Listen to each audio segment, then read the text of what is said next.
முதல்ல படிச்சாராம், ஏவாளை 2வது படிச்சாராம். ஏன் ஆணை முதல்ல படிச்சுட்டு பெண்ணை 2வது படிச்சாரு? Any guess?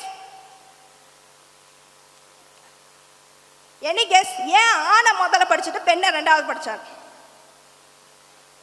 தெரியலையா? கெஸ் பண்ண முடியல? ஒன்றும் இல்லைங்க. பெண்ணை முதல்ல படிச்சுட்டு ஆணை 2வது படிச்சா அந்த பெண்ணை யாருங்க பாதுகாப்பா?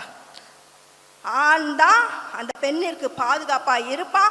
அந்த ஆண் தான் அந்த பெண்ணை அரவணைப்பான், அன்பா பாதுகாப்பான்ற ஒரே விஷயத்தினால தான் ஆணை முதலாவதாக படித்து பெண்ணை 2வதாக படித்தார்.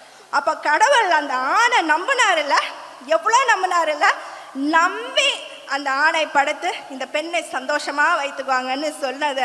அந்த நம்பிக்கையை இன்னைக்கு எத்தனை ஆண்கள் இன்னைக்கு பாதுகாத்து அதை நடத்தி கொண்டு இருக்கிறாங்க?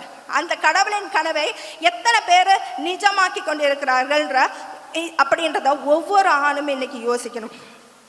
சரிங்களா? ஸோ ஆண்மையை நம்ம போற்றுகிறோமானால் அந்த ஆண்மைக்குரிய பண்பு கட்டாயம் அவங்க இடத்தில் இருக்க வேண்டும் அப்படின்றத ஒவ்வொன்றா உணரும். அப்போ ஆண்மைக்குரிய பண்பு எப்படி போகுது தெரியுமா?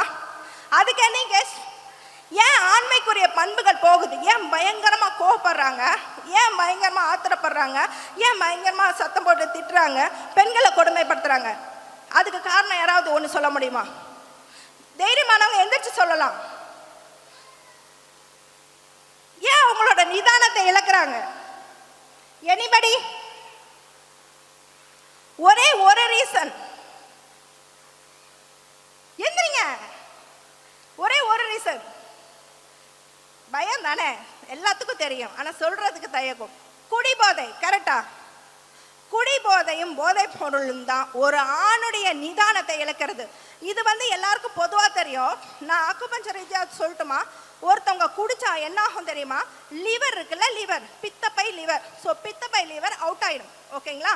ஒரு பித்தப்பை லிவர் என்ன வேலை செய்யுது தெரியுமா? பித்தப்பை இந்த sense gall bladder, right? So அது என்ன வேலை செய்யுது தெரியுங்களா? அப்படியே உடம்புல உள்ள எல்லா ஆர்கனுக்கும் நரிஷ்மெண்ட் கொடுக்கறது பித்தப்பை லிவர் தான். அது மட்டும் இல்லை, ஒருத்தவங்களுக்கு இப்போ நான் இங்கே இருக்கவங்களுக்கு ஒரு கொஸ்டின் கேட்குறேன். யார் இப்போ நான் இருக்கிற ஒரு டிசீஸ் லிஸ்ட்டு சொல்கிறேன், இது யாருக்கு இல்லைன்னு சொல்லுங்கள்.